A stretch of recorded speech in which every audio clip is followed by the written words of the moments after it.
What's up, everybody? Welcome back to Rascal Reacts, where you ask for my 2 cents and I give you a nickel. Man, I don't even have the appetite for this shit. Really, I'm not motivated to do this, but let's go. So, Splinter, prison POV. I did a video about a month ago, maybe a little longer, talking about did prison make me racist or something along those lines. Okay, and the title was worded intentionally so that it would inspire people maybe to click on the video and see what it was about. Because if you just look at the title and the thumbnail and the image, you could reach a lot of different conclusions, right? And my hope was that some people would click on it to see what's this fool talking about. And to some degree, it kind of works, right? The video prior to all this nonsense was, I don't know, 15, 18,000 views, something like that. And a lot of comments, a lot of engagement, a lot of white people saw the video. And for the most part, people understood what the video was about. People enjoyed the video. People of other races related to the video and related to how it reflected their views of other people. It inspired great conversation, right? And I was very happy with it. The video was not about white people. The video wasn't about it. It was about me. It was about me and my journey in the California Department of Corrections and race and whatnot. So fast forward, and like 2 weeks ago, maybe a week ago, I catch word, that Splinter's going on one. Splinter's talking shit, right? And I kind of laughed it off. I don't really have an appetite for this online beef stuff.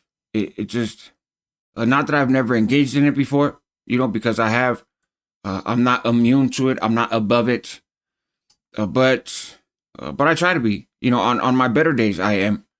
And I got a lot of other stuff going on and there's a lot of other stuff to talk about. So I let it go. I went and watched the live, right? The first live and heard all this stuff and, Rascal and the PC dropout and all this. So let me clarify something there, right?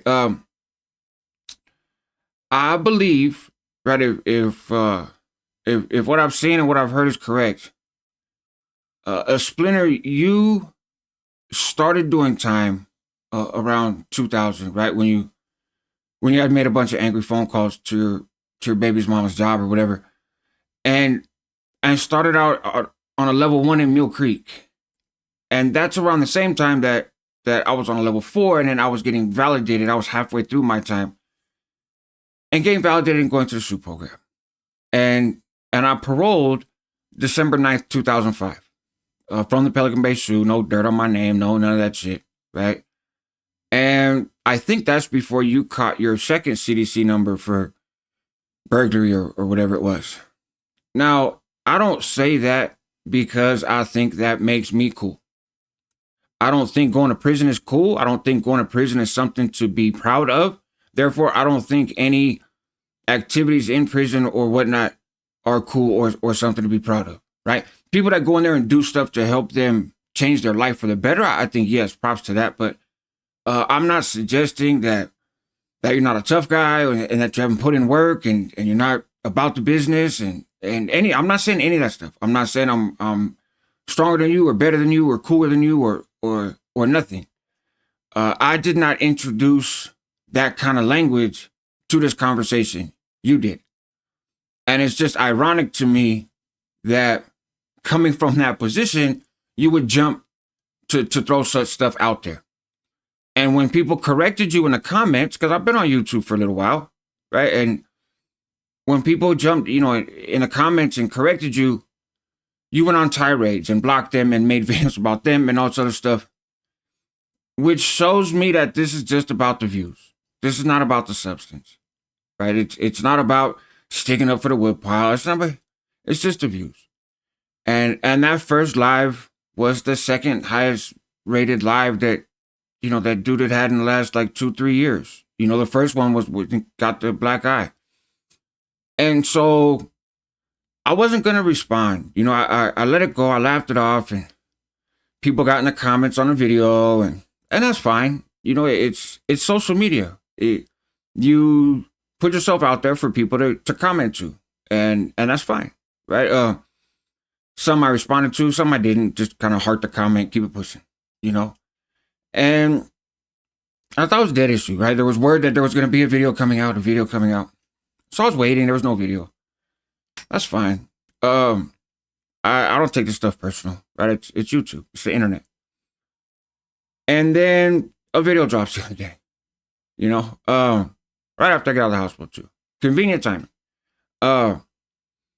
So I watch it. And I'd said all along, you know, if you would just watch the video, I think you would reach a different conclusion. And either I radically overestimated Splinter's, you know, comprehension skills, or he heard what he wanted to hear to make the video he wanted to make, to inspire the passion, right? And it's a trip because I've watched Prison POV plenty of times. I think Splinter is an incredible storyteller. He's very engaging.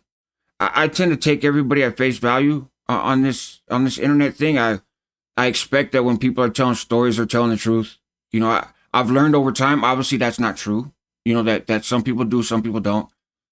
I used to put a lot of energy into poking holes in people's stories and calling bullshit, you know, and that sort of stuff. And I'm over that now. I've been over that for a while. It's just not worth it. You know, people can watch whatever they want to watch on the internet, and it's fine. And I've never seen YouTube as competitive.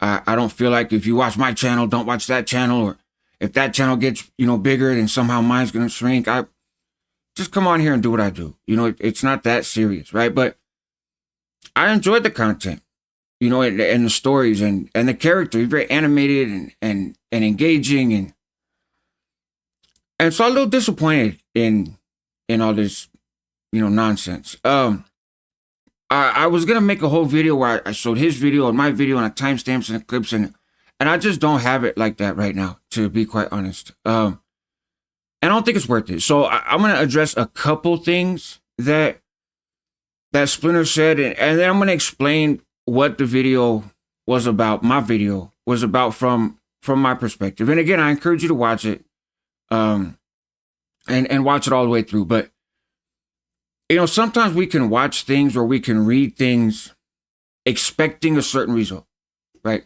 We walk into it already locked in. And so then we're looking for things that fit what we're expecting. And that can lead you to a distorted view, right? A twisted view of what that overall message was. And I'm guilty of it plenty of times. I think we all are, right? It's human nature. It's what we do. I would encourage you to try to come into it neutral. And I'm open to conversation. I stand on everything I said there, right? I stand on the video. I'm not apologizing for shit. The video ain't fucking going anywhere. Not because I'm not capable of making mistakes, but because I rewatched that video and I stand on it, right? So here's the thing. For a couple of the particulars, right, of, oh, you lied because you said you got into a fight with the Wood in the county jail, and then you said that was your only fight, and a fight in prison, and it's not what I said. I got into a fight with the Wood in the Contra Costa County jail. I actually got into several fights with Woods in the Contra Costa County jail. And what I said was that in itself, that whole story is a whole new video, right? That's a different subject. And I will wind up making that video on the Homie Hangout at some point. It's just, to give all of that detail, it would have wound up being an 1.5-hour video, and it was already pretty long as it was. So I didn't get into all of that. I said in this video that this guy that I got in a fight with is not the first person that I talked to, right? So the idea of, man, that's an odd way for a white guy to approach a guy, you know, just walk up to him and say that doesn't happen. I'm not saying that's what happened. I'm saying that's not the first person that I talked to. But it's the first person that I fired on. And that fight was a draw. I'd say that fight was a draw. I did get lumped up in the county jail, right? When one of those Woods did get the best of me. And I did come out on top, you know, in a couple fights, right? And none of them were ass whoopings. None of them were none of that stuff. They were fades, right? And there's a reason for that. And I will get into that when I do the video. But it wasn't a riot. It wasn't any of that stuff.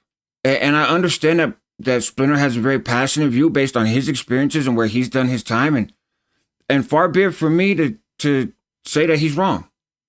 I will tell you about where I did time at. Okay, this was 1996.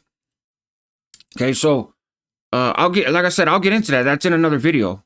But I have a pretty fucking good track record on this thing called YouTube in terms of coming on here and being honest. And I've been on here for quite a while.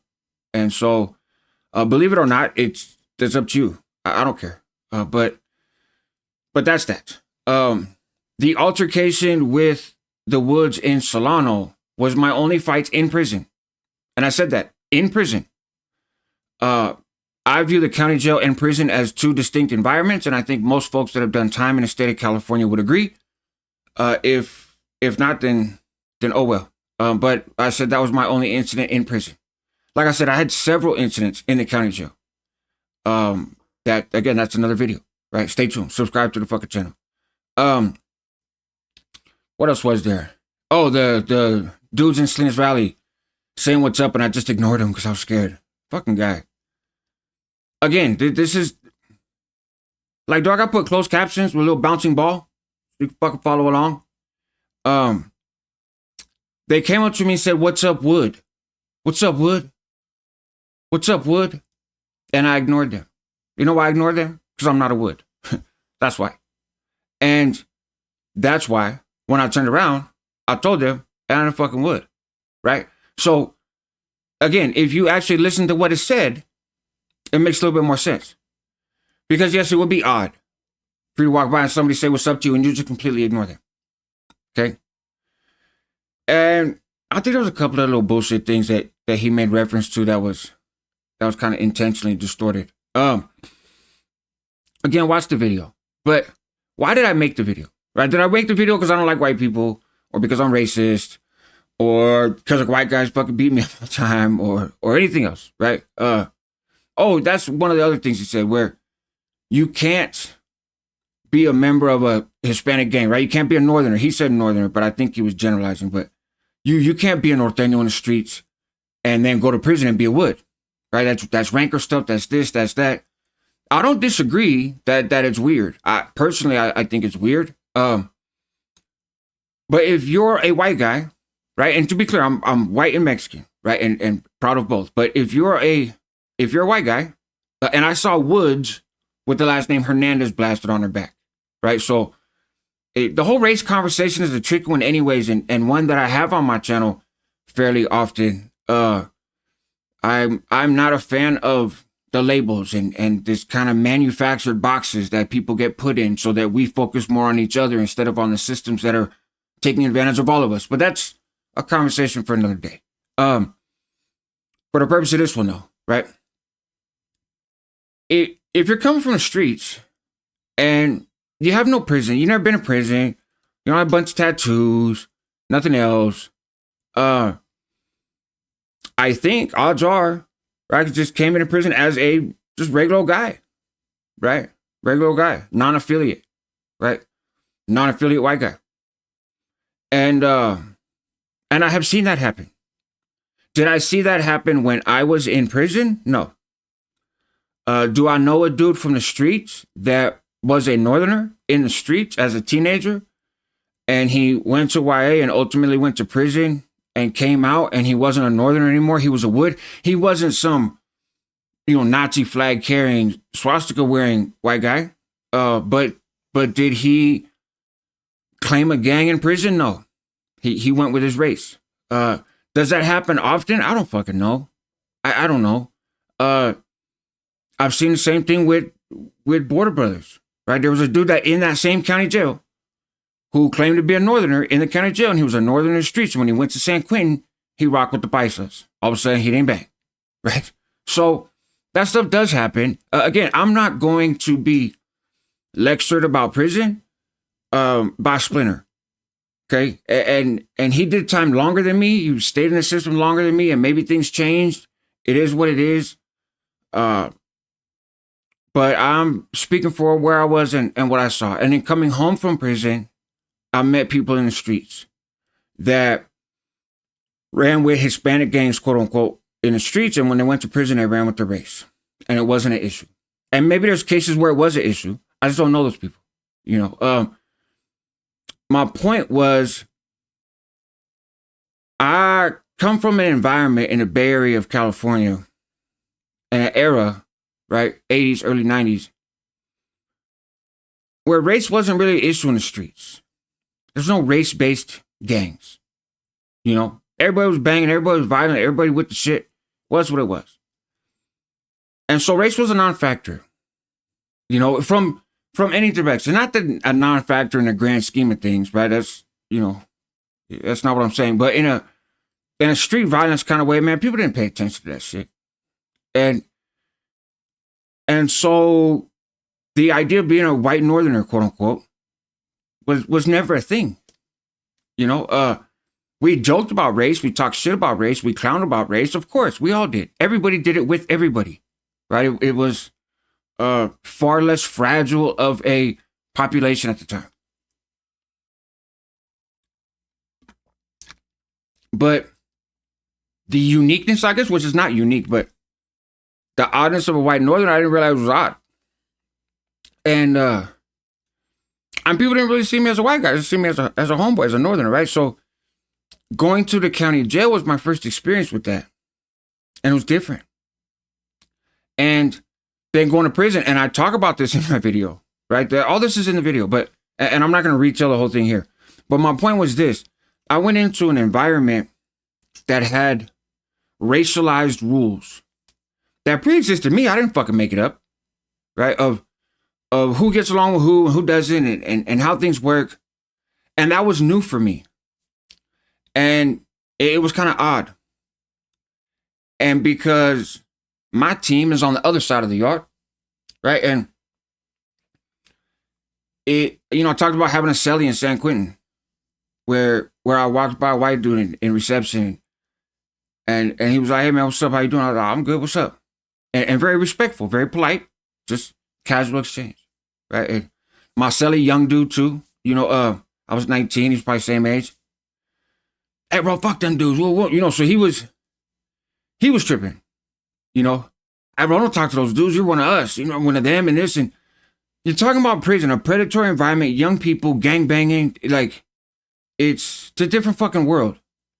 And so even hearing that from him, I was like, oh, I guess there's a thing here. Right? I didn't know there was a thing. Guess there's a thing. Come figured out there was a thing in the county. Now I'm kind of seeing it here. Go to Solano, kind of continues. And I said that, of course, not all woods were dirty and and all that shit. He took a lot of offense to that. Like, I don't know if I don't know why that struck a nerve so much. But I've said that those are stereotypes. Those are stereotypes that I embraced and I accepted, right? And stereotypes is how prejudice is born, right? Is a fuel for that. Right? Making assumptions about people because of their skin tone, or because of how they look, or because of where they're from, and automatically jumping to conclusions and not giving folks a fair shot for the individual that they are. I prided myself on not being that guy. Right? Not prided myself really, but I wasn't that guy. And if you'd ask me, I'm not that. I don't do that, Holmes. I don't do that. I take everybody at face value. Right? And leave it at that. Of course, there's some groups we get along with, groups that we don't, but otherwise, fair shake for everybody. Right? And that's how I was raised. But it wasn't true. I did embrace some of that stuff. I did embrace some of those attitudes. I did get to feeling some type of way. And from some specific interactions. Not as a fucking victim. Come on, man. Grow the fuck up. Right? It just, my mindset shifted in that space. And I realized it. And I wasn't proud of it when I came home. I wasn't proud of it. And I recognized it. And I did the video because the point is, none of us go through prison unscathed. Mentally. Right? You go there, there's different norms. There's different ways of being. And it's real easy to accept that shit. It's real easy to embrace stereotypes. It's real easy to get to looking across the yard at somebody some kind of way. And it's normalized and it's accepted. And then most of us come home. That shit don't fly out here. Right? And it's not necessary. It's not healthy. So that's what the story was. Right? The oddness. The oddness, really. Like, I would not have expected, right, to go to prison. I don't really feel any type of way about any race. I don't give a fuck, and have negative interactions with some woods and be on a yard where the racial politics are, they're on that side with the South Siders, we're on this side with the blacks. So there's not a lot of interaction, right? And there's always a bit of a tension, and that was just, all of that was fucking weird. And I embraced that, right? And went with it. And then I noticed it later and was like, this shit's unnecessary. It's not healthy. I said in the video that got a bunch of white dudes that have done time that I count as friends now. I have subscribers that are white that I learned from in the comments. The one thing I will say is I use the word wood as interchangeable with like whites or whatever. I know Splinter kind of makes a difference between woods and Caucasians. Okay. And I didn't do that in the video. And I get, there's internal politics there on their side that I'm not aware of, so I just use wood as a blanket term for white guys in jail. And like I said in the video that, of course, not everybody is like this, but it's a stereotype. The idea that nobody is fucking ridiculous. Okay. The phrase biker status, I didn't make that shit up. Where'd I learn about it? In prison. Where's that come from? They're not talking about the Soul Brothers from Oakland, right? So, but does that mean every white dude has bad hygiene? No. And I mentioned that there are some who did. But that's the thing. When you get to viewing a group negatively, then you see what you want to see, right? When you're walking along and you see, 5 white cells, you don't notice the 4 cells that are clean. You notice the 1 cell that's not. And you're like, look at these dudes. That is what prejudice is. That's the whole fucking point, right? That's the problem. And like I said in the video, I think racism a little too strong of a word. And it was geared toward a specific population, right? It wasn't a whole race of people. It was a certain demographic. And I noticed that about myself. And it's not something I was proud of. And so it's something that I corrected. And I thought there may be some interest in other people. I've seen some comments like, so negative, how is this helping others move in excellence? Look, I'm telling my story. This is my journey. This is what I've experienced. For better or worse, however it makes me look, it is what it is. And based on the comments and the reaction prior to the fucking temper tantrum, a lot of people understood for what it was. There's a lot of Southsiders who were like, damn, fool, I understand exactly what you're saying. That's how we view the blacks, right? That's how we view the brothers. Is same thing. And I think there's a reason there. I think there's something to that. But this video is long enough. Watch the fucking video. Okay? And take from it what you will. But if you watch it looking for somebody who's disrespecting your people, you're gonna find that. Okay? If you watch it just to see what the hell this person is talking about, I don't think you're going to walk away with the same conclusions as Splinter. And regardless of what is said, regardless of the comments, regardless of the videos, I think it's pretty sad. I think it's pretty fucking sad that you got longtime supporters of POV, that have been on his channel, watched his channel, supported his channel. And because they dare suggest that maybe he's seeing something a little bit different. He's ranting and raving and hooting and hollering and making lives and everything else. And it's getting views. And so more power to him. Brought a couple thousand views to my video. Honestly, I would have rather done without those 2,000 views and this whole situation. But this is it. This is my explanation. This is my response. I have nothing else to say about what Splinter says or about whatever anybody else fucking says. Okay? I got a lot going on. I have other content I want to make, and I will keep doing that. And if you're curious my view on stuff, cool thing is, I got 2 whole channels. The Homie Hangout and Rascal Reacts. Go check them out and judge for yourself. Or don't. And anybody, Splinter is entertaining as shit. Go subscribe to his channel. You never quite know what you're going to get over there, right? But you're guaranteed to probably laugh. You know, I'll give him that. So on that note, man, look, help others move in excellence. That's what homies do. This is Rascal Reacts. You ask for my 2 cents, I'll give you a nickel. Take care.